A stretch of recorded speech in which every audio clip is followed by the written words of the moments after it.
Hello les dynamiques, j'espère que vous allez super bien. Je fais cette petite vidéo aujourd'hui pour vous annoncer une très bonne nouvelle. Il y a de cela quelques jours, le ministre de l'IRCC a annoncé un nouveau programme pilote pour les étudiants étrangers qui leur permettra d'obtenir leur résidence permanente après l'obtention de leur diplôme. N'est-ce pas une bonne nouvelle? Alors tout au long de cette vidéo, nous allons essayer de comprendre en quoi vise ce nouveau programme. Mais avant de continuer, je vous invite à vous abonner massivement sur cette page. Activez la cloche de notification pour être toujours notifié de nos prochaines publications. Restez scotchés et voici le générique.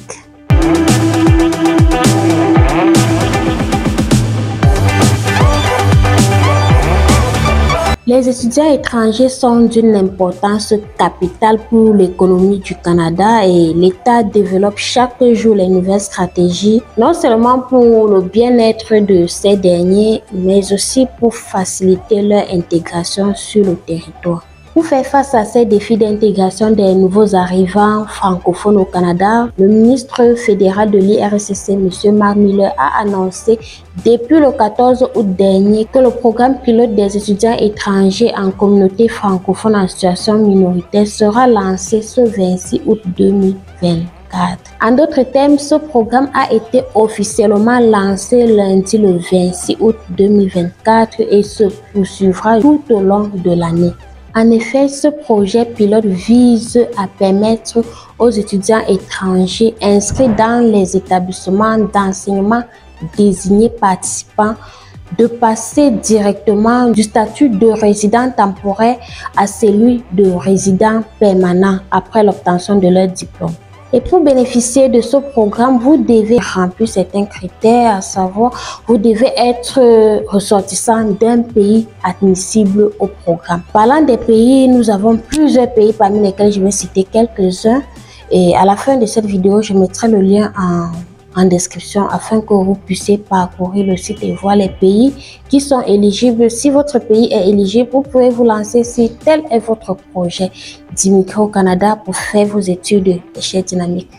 Il y a par exemple le Bénin, le Cameroun, le Togo, la Côte d'Ivoire, le Gabon, le Niger, la Tunisie. Il y a plusieurs pays en fait. Comme deuxième critère, vous devez être inscrit dans un établissement d'enseignement désigné participant. Si vous êtes inscrit dans un établissement désigné, il faudrait que votre établissement soit participant à ce programme. Comme troisième critère, votre formation doit avoir une durée de 2 ans ou plus. Vous devez également prouver vos compétences linguistiques en passant un test de langue. Ça peut être le TEF, test d'évaluation du français, ou le TCF, test de connaissance du français. Et vous devez également être capable de prouver que vous avez les moyens nécessaires pour payer vos frais de scolarité et vos frais de subsistance, ce qu'on appelle communément les preuves de fonds. Il faut noter que vous devez être en possession d'une lettre d'acceptation d'un établissement d'enseignement désigné qui indique que vous présentez une demande dans le cadre de ce programme. Et votre programme d'études doit répondre à ces critères suivants.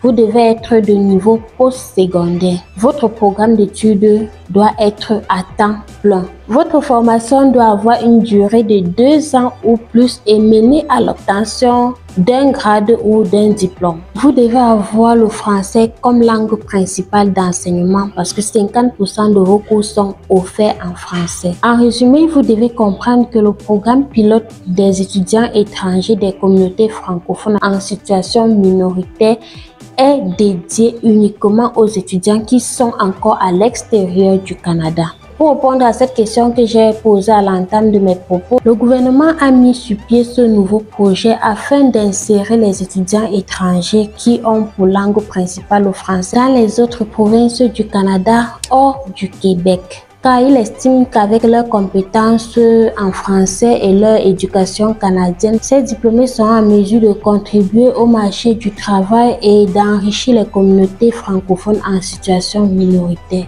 À noter qu'un plafond de 2300 étudiants sera accepté dans le cadre de ce programme de l'année 2024. Pour le plafond de l'année 2025, il sera déterminé l'an prochain. Eh bien, mes dynamiques qui souhaitent immigrer au Canada pour leurs études, c'est le moment idéal pour vous d'engager votre procédure afin de bénéficier de ce programme. Obtenir la résidence directement après vos diplômes. Si vous estimez que vous n'avez pas suffisamment de compétences pour suivre votre procédure par vous-même, n'hésitez pas de nous contacter via le numéro qui se trouve en description de cette vidéo pour un meilleur suivi. C'est avec immense joie que nous aimerons vous accompagner avec succès dans la réalisation de vos rêves de futur Canadien. Les chers dynamiques, n'hésitez pas de vous abonner sur nos différentes pages citées en description. Likez, partagez et surtout activez la cloche de notification pour ne rien manquer sur nos prochaines vidéos. Portez-vous bien, restez connectés et à très bientôt pour d'autres sorties. DSTS, la meilleure référence pour tous vos projets d'immigration.